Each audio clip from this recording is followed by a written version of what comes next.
Kubera kuw'Imana itariki 22 z'uku kwezi kwa gatandatu ibiciro vyo guhanahana amafaranga dukoresha Lumicash ngo bizoduga.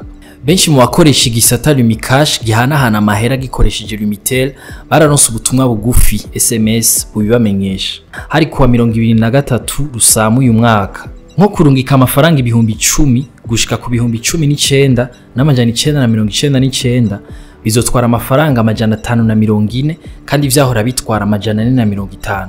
Kubikura muri uyo mugwi nyene bizotwara amajana 696 kandi vyahora bitwara amajana 580. Ufatiye vyose hamwe nka kumwe duhora tugira tugomba kurungikira umuntu amahera, Lumicash izokata mu kurungika no mu kubikura ayashika 1236.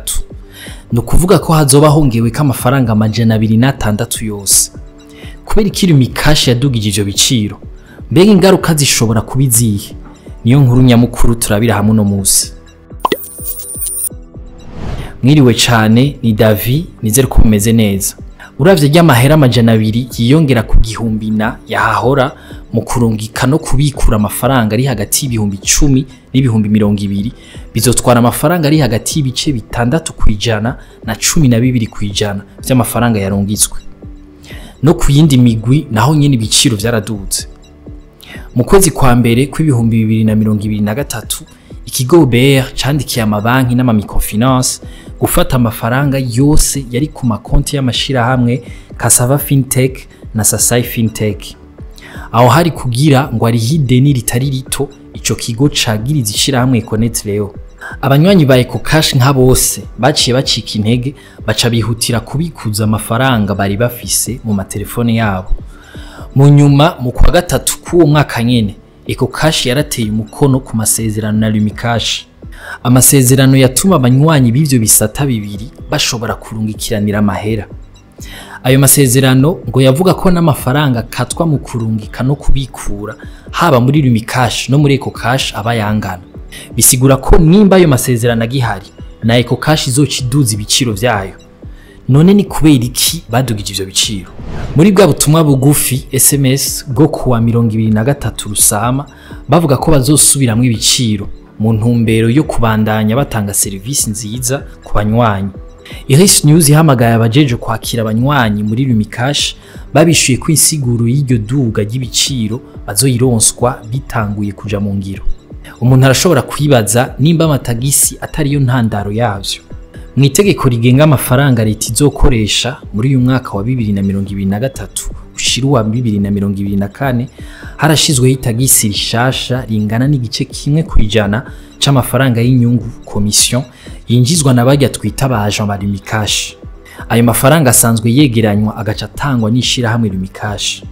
Nahi banki nkuru BRB ihimiriza kwijukira guhanahana canke kurihana amafaranga hakoreshejwe telefone, benshi baridoga ko amafaranga katwa muri ivyo bikorwa ari menshi.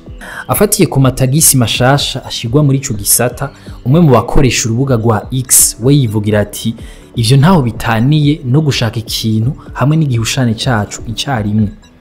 Mbega kuduza kandi ibiciro kwa Lumicash vyoba ari nkurikizi y'amatagisi mashasha? Reka turindire ico bazobivugako. Hagati aho ubufise ikindi cyumviro nawe agishire muri commentaire. Dutandukira inkuru ngufi nazo.